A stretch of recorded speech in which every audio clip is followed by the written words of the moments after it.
Hi everyone! So the weather's nice today and we've got a great garden to paint from, if I say so myself.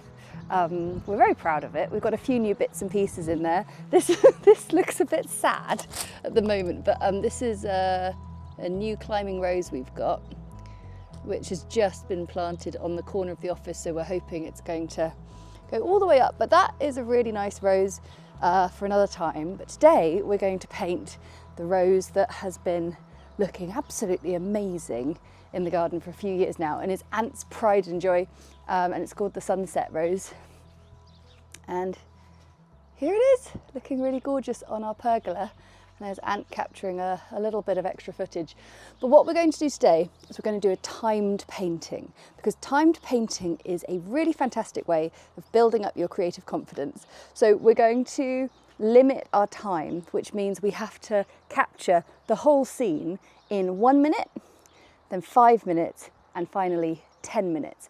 And the reason we put ourselves through this trauma is for fantastic ways to make you more instinctive when you paint, less fearful, and also loosen you up. A lot of you ask me all the time, like, I want to try loose watercolour painting, but I'm not quite sure how to do it. And this is a great way to sort of find, oh, hi Crumble.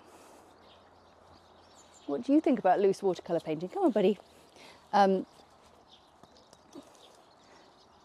He doesn't think much about it. What it does is it helps you see like where you're comfortable on the spectrum of loose watercolour painting. For me, I'm not fully into it, like really, really loose, but I love a sort of controlled loose style. And I think for me, I'm usually somewhere but in the 5 minute version is usually my favourite. It's usually somewhere in the middle. So anyway, I'm going to do it as a sort of painting vlog. I'm going to talk you through my process, show you what I've come up with each time. But why don't you find something at home, whether if you're lucky enough to have a garden, you've got something planted there, you might have a vase of flowers, a pot plant, a house plant. Nature's always a great subject for trying out these things. And yeah, just set your little timer and have a go. So I'll do that now, shall I?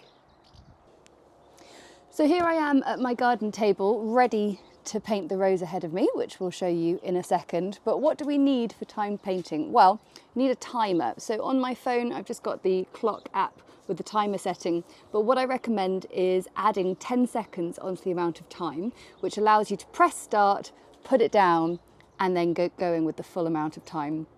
So I'm doing, 1 minute, 5 minutes, 10 minutes. I always recommend starting with the shortest amount of time, because that's the one that really shocks you into action, and then you sort of ease into it a little bit more and see what you can do. But it may be worth trying it the other way around and just slowly speeding up and seeing what happens. It's all about experimentation. So in terms of the rest of what I have, I've got my usual watercolour kit just out of the office and in the garden, and I've got my little sketchbook. If you watched me painting in the garden the other day, you'll see this from there, and I'm just going to fill up the next page. So what brushes do I need? This is the kind of thing that definitely is good to prepare before you get started, and you're totally allowed to do that, because you want to basically have as few obstacles between you and the painting. So probably the most important tool is this little spray bottle, which means I can wake up all my paints in advance, which means I won't be spending loads of time waking them up myself. But the other thing is also maybe get your colours mixed. So the rose is a beautiful peachy pink, so I am going to get some Pyrrole Orange, some Permanent Rose, I think some yellow ochre as well, and some sort of yellowy tones all woken up in the palette before I'm getting started. And then of course there is the green, so I can see a range of green tones, so I'll have those all ready to go as well. Now the next thing is what kind of brushes to use. Well, there's going to be some kind of trade-off between using a brush that's large enough to cover lots of area versus brushes that are the right size for the right kind of detail that you want to do. Obviously with 1 minute, we're not going to have a huge amount of detail going on. So I feel like a sort of combination of maybe size 2, size 4, I'm always going to love size 0 brushes. And don't forget, these brushes are the pointed round master stroke brushes that I sell in my shop. So you can get yourself a set of these very easily just by heading to the episode notes below. And then my sketchbook is an Etcher Lab Perfect sketchbook. The perfect sketchbook. There it is. It's quite a new purchase for me, but I'm a big fan of it. So I'm just carrying on with that. Right, are we ready? So this is what I've got in front of me. There is plenty of little dots of pink, but a huge amount of green as well. So this is the subject that I am going to attempt to paint, starting with 1 minute. So I'm expecting utter chaos for this first one. But I'm just going to get my timer ready. Okay, here we go. So 1 minute, 10 seconds. I'm going to get myself ready with the right brush. Is that the right brush? I don't know, I'm panicking. Right, size 2 brush I'm going to begin with. Let's go. Okay.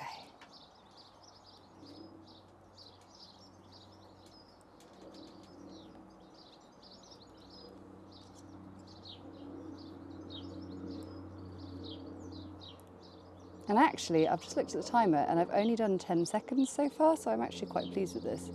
Okay, time for some green. I think being able to see the timer is a really good thing, because otherwise it's just going to be impossible. Right, I'm going to try and connect things up.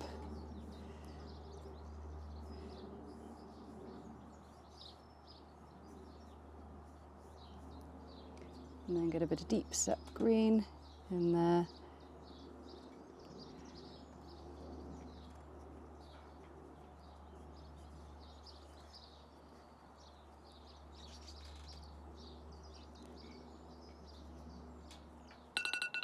And there we go. Ooh, how do I stop it? There we go. Right.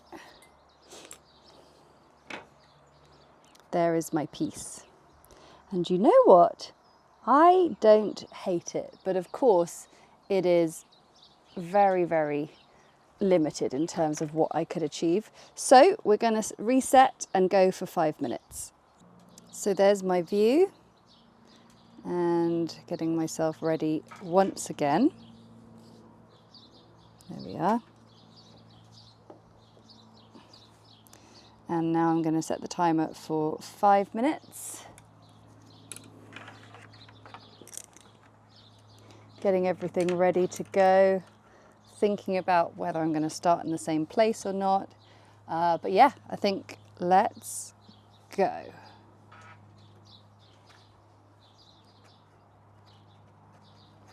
So my instant thought is that I might be able to spend like the tiniest bit more time thinking about the roses themselves. They're still obviously very loose, but there might just be a little bit of scope for like the tiniest bit more finesse.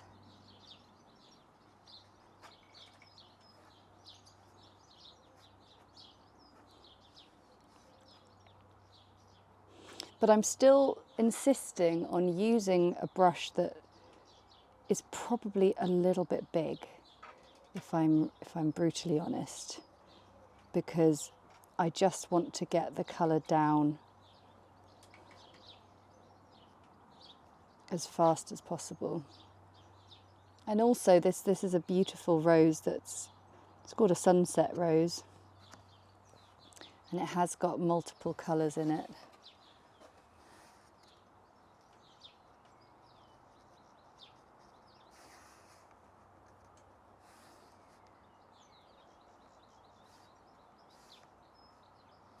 But I've had a minute, so that feels quite good.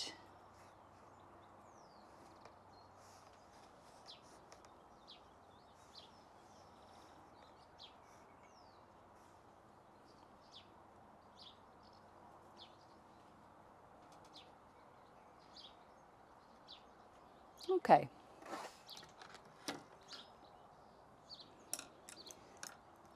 I'm actually going to go up a size for my leaves because I feel like, actually no, I'm going to go up a size and get the stem starting, because you can still get super lovely fine lines with a size 4 brush because it's pointed round. Look at those lovely fine lines.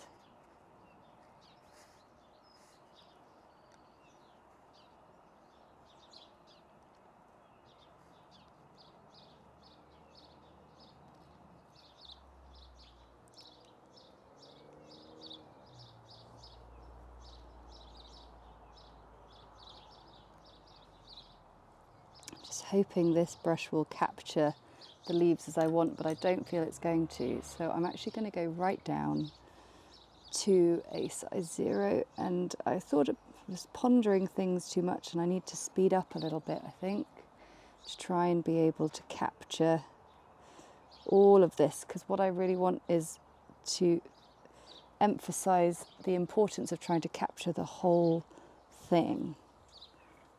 It's not just about capturing a bit and going, oh, I'll finish it off later. The whole point of this is going, let me see if I can get the whole thing in.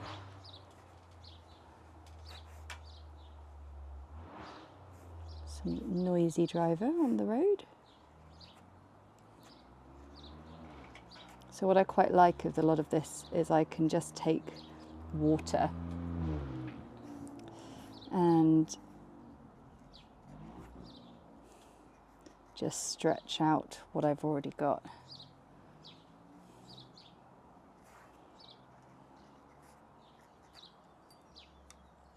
So I can see that I've only got 1 minute. Oh no, I did 1 hour 5 minutes, but I know I don't have an hour. I only have 1 minute. What a silly thing to do. So what I want to do now for the last minute is I want to get a little bit more colour on my roses and see if I can get just a tiny bit of definition. Not a huge amount because these roses are still quite wet, but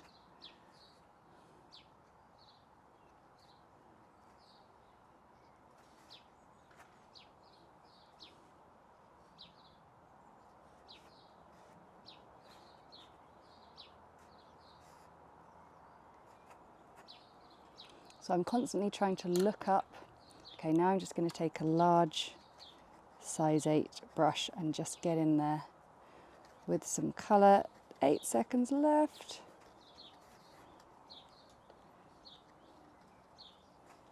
One. Okay, that is 5 minutes.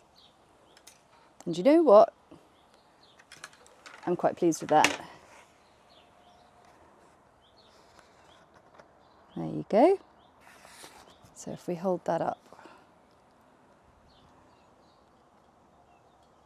Ooh. There you go. There it is. There it is. Not too shabby. Okay, so now I'm just going to reset for the next one. So I'm about to do a 10-minute timed painting, and the things I have learnt from the last one is don't ignore your biggest brush. This would have been really useful had I not done that. And I think other than that, it's just to keep looking at the topic, at the subject. I'm glad I've got my colours ready. I might just get a few more colours ready because there are quite a lot of colours lurking in there. And yeah, I'd continue to enjoy it because actually the 10-minute version is going to be actually just a little bit more relaxed. I say that. Okay, shall we go? So 10 minutes on the timer, not an hour and 10 minutes this time. And I'm going to press start.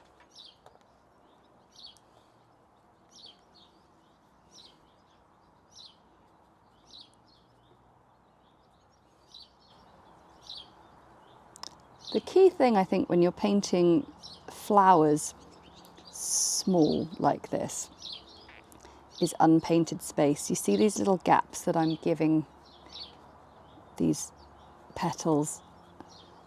It just means that you're immediately giving them a bit of space, because otherwise you just have a blob of colour right there.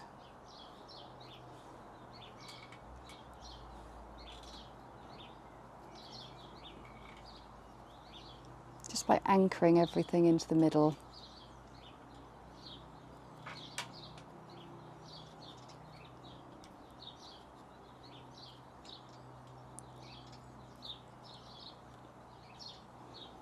So we do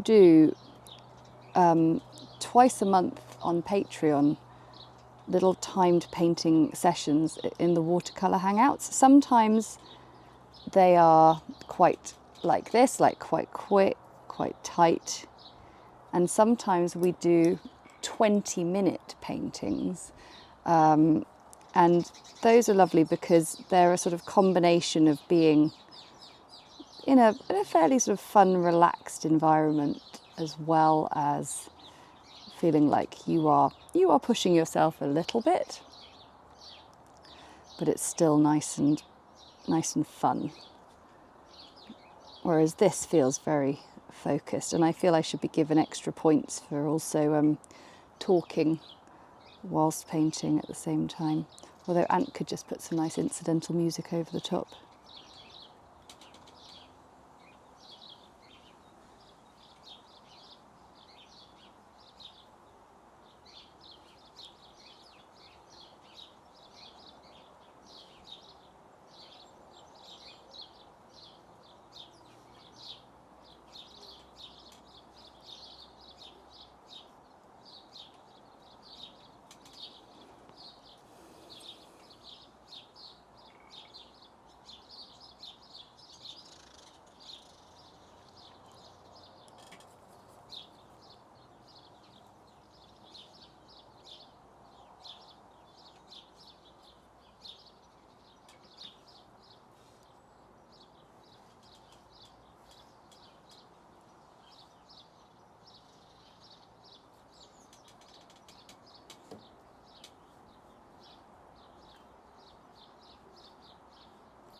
There are quite a lot of flowers that I hadn't even got a chance of including in the last session, but the 5-minute and 10-minute ones. But this feels a little bit more doable.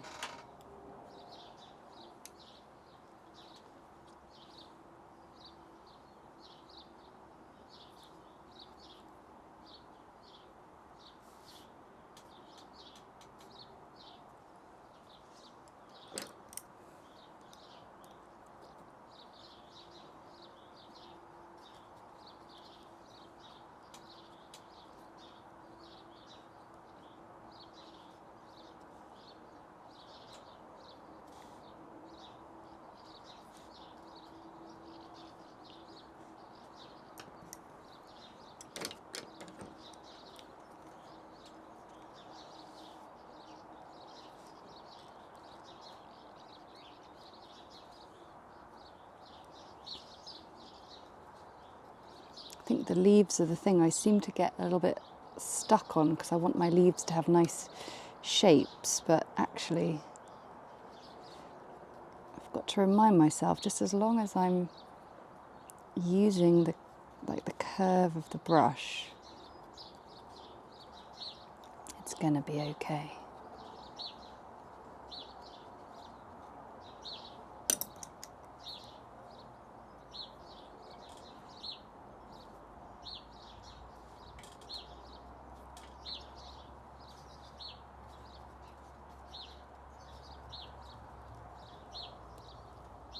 Okay, I've got 4 minutes left. So this is the point where you have to remind yourself not to rush and make sort of unnecessarily sort of chaotic blobby shapes. If you want to sort of slow it down a little bit, maybe go down to a smaller brush.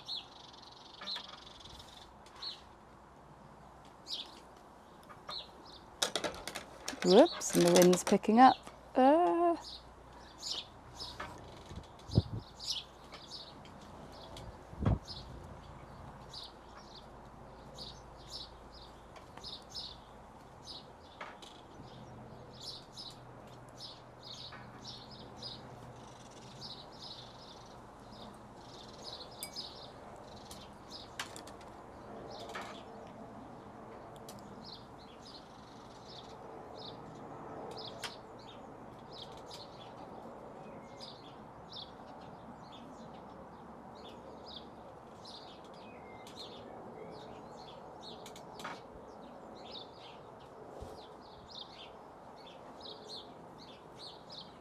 So this is lovely because I'm now able to put in the details that I just wasn't close to getting last time. I can even try a little bit of the golden sepals.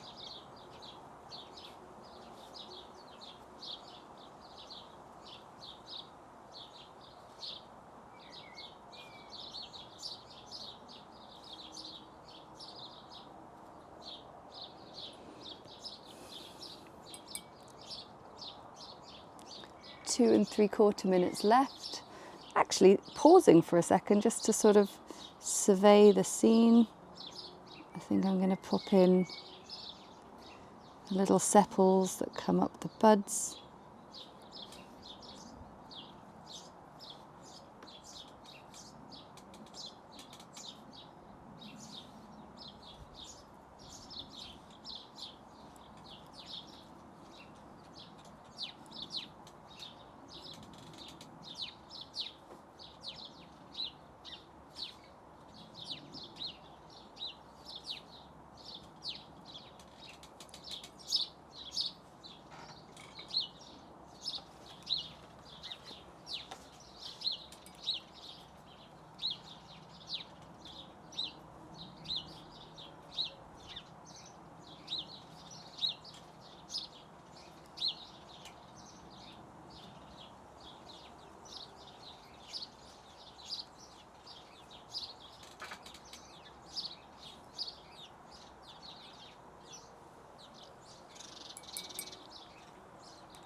And now it just feels like I'm able to really enjoy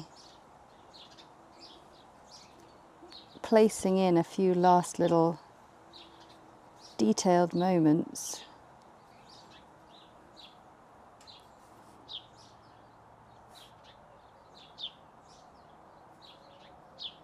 Link things up.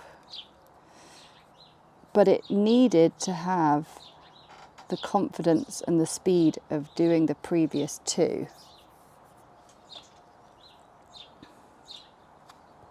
Quick time check, less than a minute.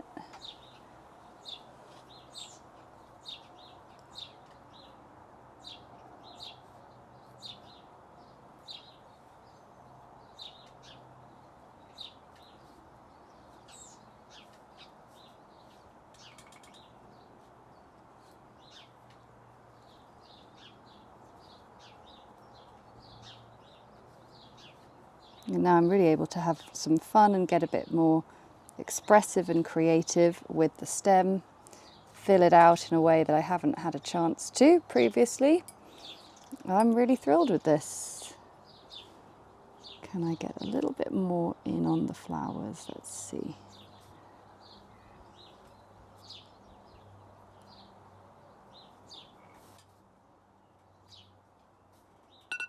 Okay, there we go. There's our finished piece. 10 minutes.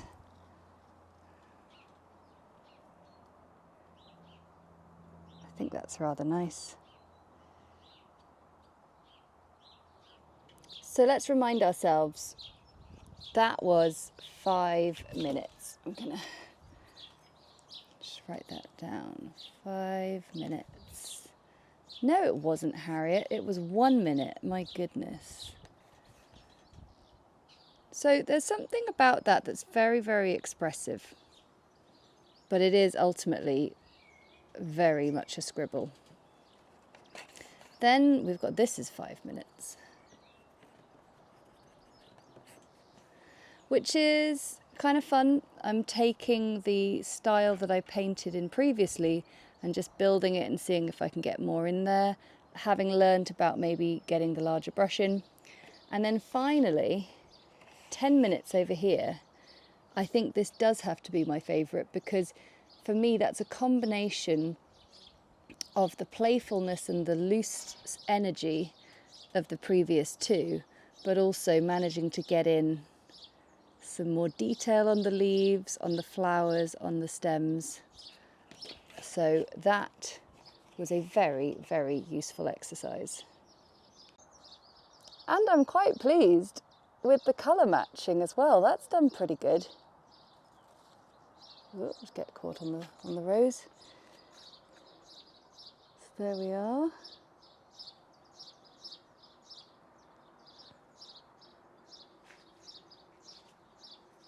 You can see all the different shades of pink and orange we're getting, and how in the buds you get the most intense colour.